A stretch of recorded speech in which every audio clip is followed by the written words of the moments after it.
المجد والعلا خالق الحب والنوا خالق الارض والسماء والصلاة والسلام على رسوله الذي اجتبى اما بعد فاعوذ باللہ من الشیطان الرجیم بسم اللہ الرحمن الرحیم ان اکرمکم عند اللہ اتقاکم صدق اللہ العظیم ان اللہ وملائکتہ یصلون علی النبی یا ایہا الذین آمنوا صلوا علیہ وسلموا تسلیما الصلاة والسلام علیکہ یا سیدی یا رسول اللہ وعلا آلکہ وصحابکہ یا حبیب اللہ۔ اللہ رب العزت کی ہزار ہزار حمد ثنائیں عائدہ مدینہ فخر رسول مولا کل نبی اکرم شفیع معظم حضرت محمد مصطفیٰ صلی اللہ تعالی علیہ وآلہ وصحبہ بارک وسلم کی بارگاہ اقدس میں کروڑ درود و سلام۔ حاضرین و سامعین کرام، رب کائنات ارشاد فرما رہا ہے ان اکرمکم عند اللہ اتقاکم۔ اللہ کے نزدیک سب سے بہتر وہ ہے جو متقی اور پرہیزگار ہے۔ کوئی چھوٹا ہو بڑا ہو، عربی ہو عجمی ہو، پٹھان ہو بلوچ ہو، سفید ہو سیاہ ہو، یہ چیزیں نہیں دیکھی جاتی، بلکہ اللہ فرماتا ہے کہ میرے نزدیک سب سے بڑا وہ ہے، اس کا مقام بڑا ہے جو جتنا زیادہ متقی اور پرہیزگار ہے۔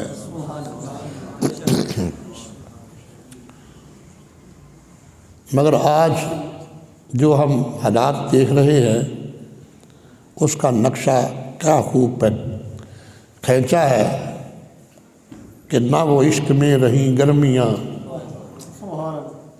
نہ وہ عشق میں رہیں گرمیاں، نہ وہ حسن میں رہیں شوخیاں، نہ وہ غزنوی میں تڑپ رہی، نہ وہ خم ہے زلف یاز میں۔ جو میں سر بسجدہ ہوا کبھی تو زمین سے آنے لگی صدا، تیرا دل تو ہے صنم آشنا، تجھے کیا ملے گا نماز میں۔ تیرا دل تو ہے صنم آشنا، تجھے کیا ملے گا نماز میں۔ آج بھی ہو اگر ابراہیم سا ایمان پیدا، تو آگ کر سکتی ہے انداز گلستہ پیدا۔ پر قلب میں سوز نہیں، روح میں احساس نہیں، کچھ بھی پیام محمد کا ہمیں پاس نہیں۔ حضرت صاحب کیسا پیارا بیان فرما رہے تھے۔ یہ تو المیہ ہے کہ ہم اصل کو سمجھے ہی نہیں، اس طرف ہمارا خیال ہی نہیں ہے۔ اللہ نے اسی لیے دنیا میں بھیجا ہے کہ اس کو خوش کر کے کون جہاں میں جاتا ہے۔ اب دیکھنا یہ ہے کہ اللہ کی خوشی کس چیز میں ہے۔ تو قرآن و حدیث سے یہی سبق ملتا ہے کہ اللہ کی رضا یہی ہے، اللہ یہ چاہتا ہے کہ میرا بندہ مجھ پر تن من دھن سب کچھ قربان کر دے، اور یہ میرے دیدار کے قابل ہو جائے، میرے محبوب کے قرب کے قابل ہو جائے۔ تو یہ جو 5-6 فٹ کی یہ باڈی ہے، اس پر کسی کو تکلیف پہنچانا، مارنا تو درقرار رہا، اس مومن کو لوٹنا گھسوٹنا درقرار رہا، اس کی بربادی کے پروگرام بنانے تو برقرار رہے۔ جو تقوی والے ہیں، پرہیزگار ہیں، جن کا قرآن پاک میں رب کائنات نے ارشاد فرمایا اور ساتھ یہ بھی ارشاد فرما دیا، یا ایھا الذین آمنوا، اے ایمان والو، اتقوا اللہ، اللہ سے ڈرو، حق تقاتہ، جیسے ڈرنے کا حق ہے، ولا تموتن الا وانتم مسلمون، مرنا نہ مگر مسلمان ہو کے مرنا، مرنا نہ مگر مسلمان ہو کے مرنا۔ اس سے ثابت یہ ہوتا ہے کہ بہت سارے ایسے بھی ہوں گے جو ظاہر میں تو مسلمان ہوں گے لیکن ان کے پلے ایمان نہیں ہوگا۔ تو کسی کے بارے میں، اس کو دکھ پہنچانے کے بارے میں، اس کو تکلیف دینے کے بارے میں یہ سوچنا تو بہت دور کی بات ہے۔ حضرت بایزید بسطامی رضی اللہ تعالی عنہ پڑھ کے انسان کے رونگٹے کھڑے ہو جاتے ہیں کہ یہ متقی لوگ کیسے تھے۔ آپ مسجد میں تشریف لائے، توجہ سے سننا، پھر ضرور انشاءاللہ نور نصیب ہوگا، اور پھر ضرور دل میں یہ بات پیدا ہوگی، سوچنے تک ہم جائیں گے کہ ہمارا ایمان کیسا ہے۔ حضرت بایزید بسطامی رحمۃ اللہ تعالیٰ علیہ مسجد میں گئے تو وہاں دروازے پر جو کمزور لوگ ہوتے ہیں، جو مشکل سے چلتے ہیں، جو ضعیف ہو جاتے ہیں، انہوں نے ہاتھ میں عصا ضرور رکھا ہوتا ہے، لاٹھی رکھی ہوتی ہے۔ تو آپ جب مسجد میں گئے تو وہاں ایک بوڑھے آدمی کا عصا، یعنی اس کی لاٹھی جو تھی، وہ انہوں نے زمین میں کھڑی کی ہوئی تھی، گاڑی ہوئی تھی۔ تو آپ کے پاس بھی آپ کا عصا تھا، آپ نے بھی اس کے ساتھ اپنا عصا جو تھا وہ گاڑ دیا۔ تو کیا ہوا؟ آپ کا عصا جو تھا وہ گرا اور اس بوڑھے آدمی کی لٹھی جو تھی اس کی وجہ سے وہ بھی گر گئی۔ آپ نے جب دیکھا کہ میرے عصے کی وجہ سے، اس کے گرنے کی وجہ سے اس کی لٹھی گری ہے، تو بابا جی نے اتنی دیر میں اپنی لٹھی بہت مشکل سے نیچے ہو کے اٹھائی اور اٹھا کر چلے گئے۔ تو جب وہ گھر گئے تو دیکھا کہ پیچھے بایزید بسطامی رضی اللہ تعالیٰ عنہ، جن کے عصے کی وجہ سے ان کی لٹھی جو تھی وہ گر گئی تھی، وہ بھی آپ کو تلاش کرتے کرتے کرتے کرتے پیچھے آپ کے گھر پہنچ گئے، اور گھر پہنچ کر کہتے ہیں بابا جی میری غلطی ہے کہ میرا عصا جو تھا وہ اچھی طرح سے میں گاڑ نہ سکا، جس کی وجہ سے میرا عصا آپ کی لٹھی پر لگا اور آپ کی لٹھی نیچے گر گئی، اور آپ نے پھر نیچے ہو کر اپنی لٹھی کو اٹھایا۔ تو حضور یہ میری غلطی ہے، مجھے معاف فرما دیجئے کہ میری غلطی کی وجہ سے آپ کو تکلیف پہنچی ہے۔ لٹھی کسی کو مارنا، گولی چلانا، ہاتھ سے کسی کو تکلیف دینا، یہ کیسا ہوگا جہاں مقتدی جو ہے، جو متقی ہیں، ان کا یہ عالم ہے۔ اور یہی رسول اللہ صلی اللہ علیہ وسلم نے ہمیں ارشاد فرمایا، یہی سکھایا کہ مومن کو کسی طرح کی تکلیف نہ پہنچے، یہی مومن کا حق ہے۔ معمولی بات ہے، اور یہ میرے خیال میں ہم سے تو بار بار یہ غلطیاں ہوتی ہیں۔ تو اتنا بھی نہیں گوارا کیا کہ میری سوٹی، اس چوٹی پر لگنے کی وجہ سے ان کی لٹھی جو گری ہے تو یہ میری غلطی ہے، اور جب تک گھر پہنچ کر ان سے معافی طلب نہیں کی اتنی دیر تک دل کو سکون نہیں آیا۔ یہ ہے متقی ہونے کا مقام۔ یہ ہے متقی ہونے کا پیغام۔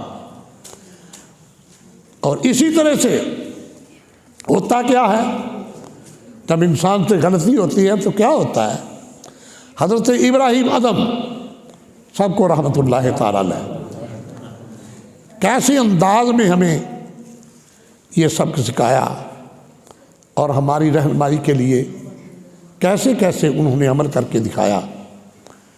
آپ بیت المقدس میں گئے، وہاں آپ سغرا کے مقام پر لیٹ گئے، سوئے ہوئے ہیں، تو چند فرشتے ہیں، ایک فرشتہ بولا یہ وہ کون ہے بندہ؟ یہ وہی ہے جس کا ایک درجہ کل کام ہو گیا تھا۔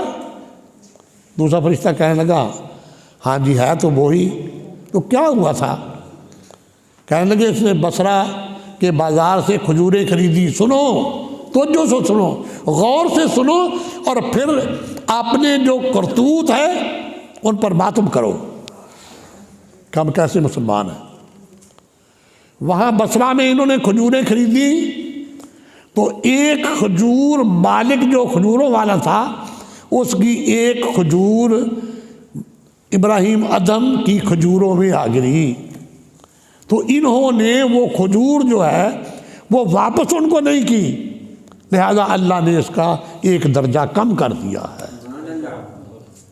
جیسے آپ بلندی سے خدا کے قرب کی طرف جا رہے تھے نا، لَتَرْكَبُنَّ طَبَقًا عَنْ طَبَقٍ، خدا کی طرف قدم جا رہا تھا،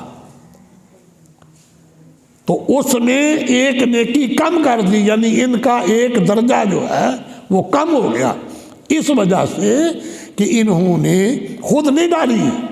ہم کیا کرتے ہیں دکانوں پہ جا کے، جناب یہ چیز جو ہے وہ کیسی ہے، یہ اچھی ہے، اتنی دیر میں اٹھا کے کھانا شروع کر دیا، 1 2 3 4 کھا گئے۔ مالک سے پوچھو اس کا دل دکھتا ہے یا نہیں؟ بغیر اجازت کے اس کی چیز کھا رہے ہیں۔ تو انہوں نے اٹھائی نہیں، خود نہیں اٹھائی، بلکہ اچانک ادھر گری ہے، وہ گرنے والی کھجور واپس نہیں رکھی، اس لیے اللہ نے ان کا ایک درجہ کم کر دیا۔ انہوں نے بھی آواز سن لی، فرشتوں کی جب یہ آواز سنی، آپ اٹھے اور اٹھ کر پھر چلتے چلتے چلتے چلتے سفر کرتے کرتے کرتے بصرہ کے مقام پر پہنچے، اس شہر میں پہنچے۔ وہاں جا کر اس سے کھجوریں لی، اسی شخص سے کھجوریں خریدی، اور کھجوریں خریدنے کے بعد اپنی کھجوروں میں سے ایک کھجور اٹھا کر ان کی کھجوروں میں ڈال دی۔ اور جب واپس آئے تو پھر اسی مقام پر آ کر سوئے ہوئے ہیں، تو ایک فرشتہ بولتا ہے، کہتا ہے یہ کون ہے؟ وہی شخص تو نہیں جس کا ایک درجہ اللہ نے بلند کر دیا ہے؟ تو دوسرا فرشتہ کہنے لگا کیوں، کس طرح سے؟ جی وہ ہوا یہ ہے کہ یہ واپس جا کے ان سے مالک سے کھجوریں خرید کر پھر انہوں نے اپنی کھجوروں میں سے ایک کھجور اٹھا کر ان کی کھجوروں مالک کے کھجوروں میں ڈال دی، لہذا اللہ نے اس کا ایک مقام بلند کر دیا، ایک نیکی بلند کر دی۔ ان اکرمکم عند اللہ اتقاکم۔ تو جو کسی کی لٹھی لگ جائے اور پھر اس کے گھر جا کر اس سے معافی طلب کرے، اور اگر کھجور کسی کی اچانک ادھر گر جائے، وہ بھی جب تک واپس نہ کرے، اس کو سکون نہ آئے، بھلا اس کا مقام اللہ کے حضور میں کیا ہوگا؟ اور یہ مومن کسی کو تکلیف آئے تو یہ کیسے برداشت کر سکتے ہیں؟ داتا گنج بخش رجویری رحمۃ اللہ تعالیٰ علیہ، اس پر ختم کروں گا۔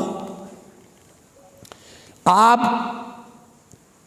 فرماتے ہیں کہ ایک بزرگ جا رہے تھے تو جنگل میں انہوں نے کیا دیکھا، ایک بچہ، اس کا اونٹ بیٹھا ہوا ہے، بچہ رو رہا ہے۔ تو بزرگ کہنے لگے بیٹا کیا بات ہے، تم کیوں رو رہے ہو؟ کہنے لگا حضور میں پردیسی ہوں، مسافر ہوں، اکیلا ہوں، اس اونٹ پر میرا سامان لادا ہوا ہے اور میں لے کے جا رہا تھا، اچانک میرا اونٹ گرا ہے، اس کی ٹانگ ٹوٹ گئی ہے، تو اب جو اس کی ٹانگ ٹوٹی ہے میں پردیس میں ہوں، پریشان ہوں، اس وجہ سے کہ نہ میں آگے جا سکتا ہوں نہ پیچھے جا سکتا ہوں۔ تو وہ زار و قطار رو رہا ہے۔ آپ کے دل میں کسی کو مارنا تو کچھ آ رہا کہ کسی کو خود تکلیف دے کے میں پچھتا رہا نہیں، اس کو جو درد ہو رہا تھا بچے کو۔ داتا گنج بخش علی حجویری رحمۃ اللہ تعالیٰ لکھتے ہیں کہ وہ بزرگ جو تھے ان کے دل میں اتنا زیادہ دکھ پہنچا انہیں، وہ کہنے لگے یا اللہ، یا تو اس کا اونٹ ٹھیک کر دے یا پھر اس کا دل، اس کا درد جو ہے میرے دل سے نکال دے، میں اس کو برداشت نہیں کر سکتا۔ یا تو اس کا اونٹ ٹھیک کر دے یا پھر اس کا درد